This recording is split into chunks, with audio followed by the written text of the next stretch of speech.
जय हिंद, नमस्कार साथियों। आज बात करेंगे, जैसे कि आप बोर्ड में देख पा रहे हैं, ईसीएचएस का जबरदस्त फायदा, सभी लाभार्थियों को 35 लाख तक फ्री इलाज की सुविधा। 8वां वेतन आयोग गठन की जल्द मांग, प्रधानमंत्री जी को सीधे पत्र लिखकर कर दी है अपील। पेंशनर्स के लिए एसीपी एमएससीपी की नई शर्तें लागू, लेटर से समझेंगे पूरी जानकारी। 1964 के बाद भर्ती पूर्व सैनिकों के परिवारों को मिलेगा 25,000 तक का लाभ, वो भी लेटर से समझेंगे। और अंत में बात करेंगे, एसबीआई ने पेंशनर्स के डीएसपी अकाउंट में क्लेम राशि बढ़ाई, जो कि 30 लाख से बढ़ाकर 50 लाख कर दी गई है। तो पांचों अपडेट्स बहुत ही इंपॉर्टेंट होने वाली है, वीडियो अंत तक जरूर देखिएगा। और वीडियो में आगे बढ़े उससे पहले आपसे मेरा रोज की तरह अनुरोध रहेगा, चैनल में पहली बार विजिट कर रहे हैं या चैनल को अभी तक सब्सक्राइब नहीं किया तो सब्सक्राइब कर लें, साथ में बेल आइकन की घंटी जरूर दबाएं ताकि आपको आगे भी नोटिफिकेशन मिलते रहे दोस्तों। तो चलो शुरू करते हैं। अब साथियों, जैसे कि आप स्क्रीन में देख पा रहे हैं, 2 सितंबर 2024 का सेंट्रल ऑर्गेनाइजेशन ईसीएचएस ने ये लेटर जारी किया है, जिसमें आप देख पा रहे होंगे एड्रेस टू में ये पूरों को दिया है, इंक्लूडिंग ऑल रीजनल सेंटर्स को। और इसकी जो सब्जेक्ट है, guidelines and selling rates for lung transplant, heart transplant surgery in respect of ECHS beneficiaries regarding. इस लेटर का उद्देश्य कुछ ईसीएचएस के द्वारा दिशा निर्देश दिए गए हैं दोस्तों, जिसके अंदर ये बताया गया है कि ईसीएचएस लाभार्थी और उनके परिवारों के लिए फेफड़े और हृदय प्रत्यारोपण की सर्जरी को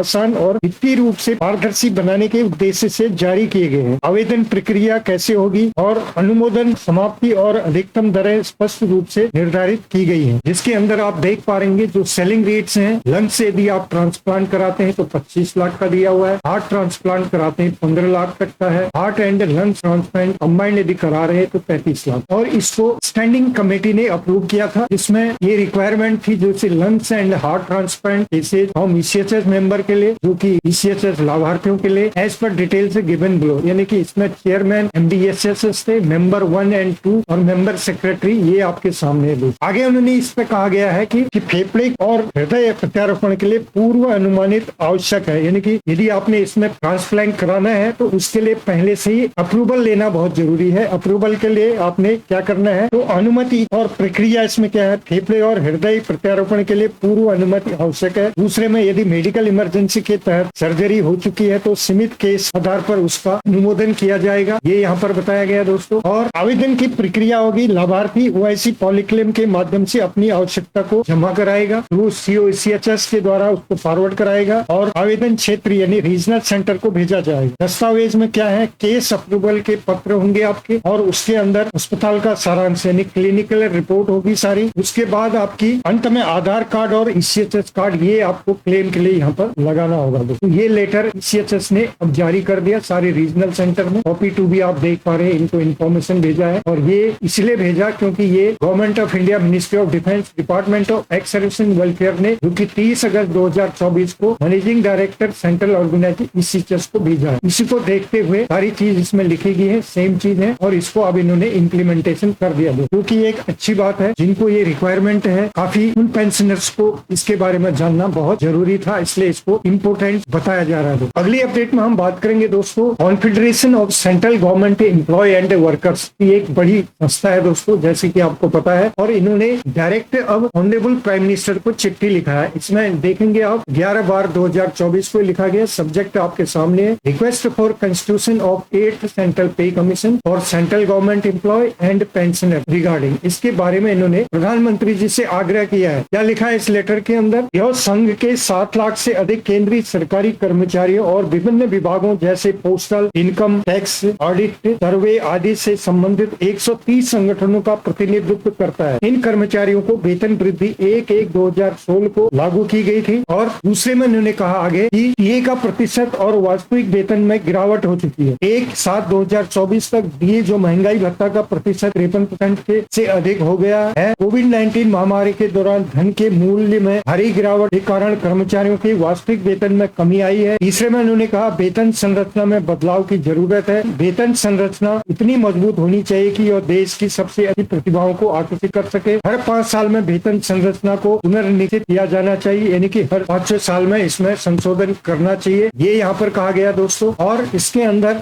चौथे में कहा 8वां वेतन आयोग की मांग करते हुए 10 साल के अंतराल में केंद्रीय वेतन आयोग का गठन होता है। 1/1/2026 से वेतन पुनरीक्षण लंबित है, यानी कि जो 8वां वेतन आयोग गठन होना है वो अभी अभी तक लंबित है, ये कह रहे हैं। पिछली बार केंद्रीय वेतन आयोग की रिपोर्ट देने और सरकार द्वारा इसे लागू करने में लगभग 2.5 साल का समय लगा है, और इसलिए लास्ट में उन्होंने कहा है कि उच्च मुद्रास्फीति और धन के मूल्य में गिरावट को देखते हुए 8वें केंद्रीय वेतन आयोग का गठन तुरंत किया जाए। यह सुनिश्चित किया जाए कि कर्मचारियों को सम्मानजनक जीवन और बेहतर कामकाजी माहौल मिले, ताकि वे सरकार की योजनाओं और नीतियों को प्रभावी ढंग से लागू कर सकें। तो ये 8वें वेतन आयोग की सीधे इन्होंने प्रधानमंत्री जी से अब मांग कर दी है, और इसमें डिटेल नोट उन्होंने एक एक चीज यहाँ पर बताई है, क्यों इसका 8वां वेतन आयोग लाना जरूरी है, सारा कुछ इसमें पूरा बताया दोस्तों। अगले में बात करते हैं दोस्तों सीपी ग्राम में एसीपी क्राइटेरिया के बारे में बताया गया है, जो कि आप यहाँ पर देख पा रहे हैं। एएससी रिकॉर्ड के द्वारा 23 सितंबर को ये लिखा गया। इसमें रेफरेंस आप देखेंगे, सीपी ग्राम का रेफरेंस है 14 सितंबर 2024, यानी कि एसीपी किसको लागू है, किस कंडीशन में लागू है, ये इस लेटर के अंदर बताया गया। एसीपी जैसे कि आपको पता है एश्योर्ड कैरियर प्रोग्रेशन स्कीम है, और इसके तहत नायक और हवलदार के समकक्ष रैंक को वेतनमान में उन्नति से संबंधित है, जिसमें लेटर के मानदंड संबंधित शर्तों का उल्लेख यहाँ पर किया गया। यहाँ पर आप पैरा 2 में देखेंगे कि ए से लेके डी, और पैरा में ए से बी तक बताया गया कि क्या क्या उसकी क्वालिफिकेशन होनी चाहिए, तभी उसको एसीपी लागू होगा। एसीपी लागू होने के लिए ट्रेड क्वालिफिकेशन उम्मीदवार को नायक और हवलदार के समकक्ष जो भी ट्रेड की क्वालिफिकेशन है उसको पूरा करना चाहिए, और डिसिप्लिनरी क्राइटेरिया प्रमोशन के लिए उम्मीदवार को अनुशासन से संबंधित मानकों को पूरा करना चाहिए। शैक्षणिक योग्यता में उम्मीदवार को गणित के साथ मैट्रिक पास होना चाहिए, या AC3 और AC2 गैर मैट्रिक के लिए उत्तीर्ण होना चाहिए, या TTT3 और TTT2 पास होना चाहिए, और ऊंचे रैंक में प्रमोशन के लिए योग्य होना चाहिए। ये यहाँ पर क्राइटेरिया उसने दिए हैं। चौथे में शिक्षा के अभाव में एसीपी का लाभ, उम्मीदवारों की शैक्षणिक योग्यता निर्धारित मानकों को पूरा नहीं करती है तो उन्हें एसीपी का लाभ नहीं दिया जाएगा, ये यहाँ पर बताया गया। यहाँ पर स्पष्ट कर दिया गया है कि नायक और हवलदार के समकक्ष रैंक में एसीपी के लिए योग्य होने के लिए निर्धारित शैक्षणिक और सेवा मानदंडों को पूरा करना अनिवार्य है। जो उम्मीदवार इन मानदंडों को पूरा नहीं करते हैं वे इस लाभ के लिए अयोग्य माने जाएंगे। तो इससे आपको भी पता चलेगा कि एसीपी किसको लागू है, किस कंडीशन में मिलती है और किस कंडीशन में नहीं दिया जाएगा। और जहां तक एमएससीपी की जहां बात करें तो 1 जनवरी 2006 से ये लागू हुई, जो कि एसीपी को जिसने रिप्लेस किया था, और ये जेसीओ और जवानसीओ को 8 साल, 16 साल और 24 साल में दिया जाता है। अब अगले में बात कर लेते हैं दोस्तों, ये जो लेटर देख रहे हैं ये राज्य सैनिक बोर्ड के द्वारा ये लिखा गया है। यह नोटिस पूर्व आर्टिलरी सैनिकों के परिवारों को उनके लाभ के लिए एक्स ग्रेटेरिया अनुदान का दावा करने में सहायता करता है। केवल वही पूर्व सैनिक पात्र होंगे जिन्होंने 1964 के बाद सेवा शुरू की है और RAA में योगदान राशि का भुगतान किया है। RAA जो आपका यहाँ पर दिया गया है रेजिमेंटल ऑफ आर्टिलरी एसोसिएशन है, और एक्स ग्रेटेरिया अनुदान के लिए आप JCOR के लिए ये धनराशि दी है दोस्तों, जो कि 20,000 होगी, और अफसर से दी है तो उनके लिए 25,000 होगी। ये ओनली वही एक्सेस सर्विस हैं जो आर्टिलरी से बिलोंग करते हैं, और जो 1964 के बाद जो एनरोलमेंट हुए हैं उनको ये एक्स ग्रेटेरिया लाभ उनके बच्चों को ये दिया जाएगा। जो भी इसके दायरे में आते हैं उनको इसके लिए अप्लाई करना चाहिए, और भेजना यहाँ पर है forwarded to the regimental of artillery association RAA Nashik road camp, इसमें आपने भेजना है अपनी एप्लीकेशन। अगले में बात करते हैं दोस्तों DSP अकाउंट। जैसे कि पहले भी के बारे में बताया जा चुका है कि DSP अकाउंट बहुत ही इंपोर्टेंट अकाउंट है, जो कि सर्विस में यदि आप हैं तब भी आपके पास DSP अकाउंट होना चाहिए, और यदि आप पेंशन आ जाते हैं तो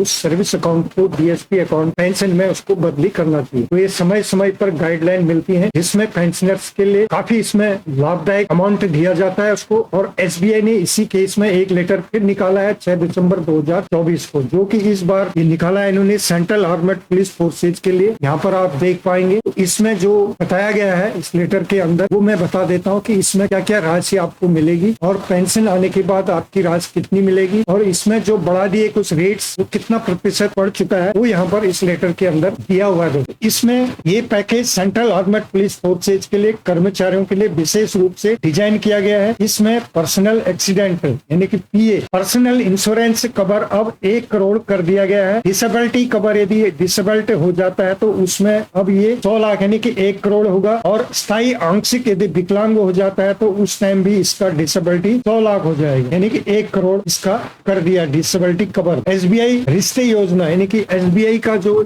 इसके अंदर जो योजना है क्या है, परिवार के सदस्यों पति पत्नी बच्चे माता पिता भाई बहन के लिए परिवार बचत खाता, अधिकतम 4 खाते खोले जा सकते हैं। इनमें लाभ क्या होगा, शून्य बैलेंस सुविधा होगी, और आपको डिस्काउंटेड लाकर किराया में दिए जा सकते हैं। हैं, जो कि 5 लाख तक का पर्सनल एक्सीडेंट इंश्योरेंस कवर जिसके अंदर दिया गया है, ये इसके अंदर बताया गया दोस्तों। और लॉकर और अन्य सेवाओं पर छूट जो है इसमें 10% से 25% तक की छूट है। और आरटीजीएस और एनईएफटी का ड्राफ्ट शुल्क पूरी तरह से माफ है। मल्टी सिटी चेक बुक प्रति माह 25 चेक फ्री है। एटीएम और डेबिट कार्ड सेवाएं सभी बैंक के एटीएम में असीमित फ्री ट्रांजैक्शन आप कर सकते हैं। अंतर्राष्ट्रीय डेबिट कार्ड और प्लेटिनियम कार्ड बिना किसी शुल्क के आप यूज कर सकते हैं। और इसकी विशेषता है शून्य बैलेंस खाता, जीरो में आप इसको ओपन कर सकते हैं दोस्तों। और फ्री स्टैंडिंग इंस्ट्रक्शन फ्री सुविधाएं इसके अंदर है। अन्य लाभ जो है इसमें एसबीआई एकमात्र बैंक है जो सीएपीएफ कर्मियों और उनके परिवारों को 30 लाख से 50 लाख तक की चिकित्सा सहायता यानी कि मेडिकल कवरेज प्रदान करता है। इसका उद्देश्य यह है दोस्तों कि एसबीआई